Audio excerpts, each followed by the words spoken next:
And Saul gave orders to his son Jonathan and to all his servants to put David to death. But Saul's son Jonathan had great delight in David. And Jonathan said to David, Saul, my father, is purposing your death, so now, take care in the morning, and keep yourself safe in a secret place. And I will go out and take my place by my father's side in the field near where you are, and I will get in to talk with my father about you, and when I see how things are, I will give you word. And Jonathan gave his father Saul a good account of David, and said to him, Let not the king do wrong against his servant, against David, because he has done you no wrong, and all his acts have had a good outcome for you. For he put his life in danger and overcame the Philistine, and the Lord gave all Israel salvation. You saw it and were glad. Why then are you sinning against him who has done no wrong, desiring the death of David without cause? And Saul gave ear to the voice of Jonathan, and said with an oath, By the living Lord, he is not to be put to death. Then Jonathan sent for David and gave him word of all these things. And Jonathan took David to Saul, who kept him by his side as in the past. And there was war again, and David went out fighting the Philistines, causing great destruction among them, and they went in flight before him.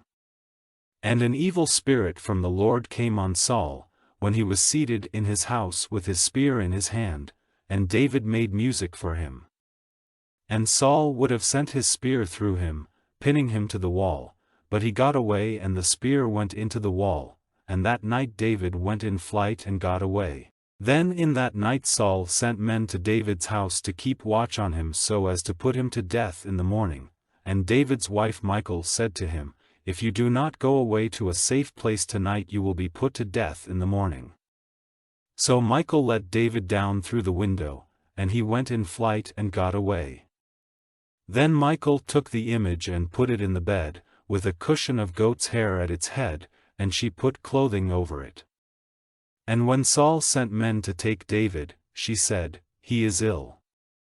And Saul sent his men to see David, saying, Do not come back without him. Take him in his bed, so that I may put him to death. And when the men came in, there was the image in the bed, with the cushion of goat's hair at its head. And Saul said to Michal, Why have you been false to me, letting my hater go and get safely away? And in answer Michal said to Saul, He said to me, Let me go, or I will put you to death. So David went in flight and got away and came to Ramah, to Samuel, and gave him an account of all Saul had done to him. And he and Samuel went and were living in Naioth. And word was given to Saul that David was at Naioth in Ramah. And Saul sent men to take David, and when they saw the band of prophets at work, with Samuel in his place at their head, the Spirit of God came on Saul's men, and they became like prophets.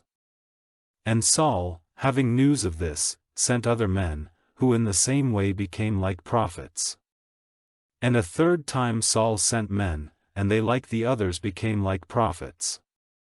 Then he himself went to Ramah, and came to the great water spring in Essecu, and questioning the people he said, Where are Samuel and David?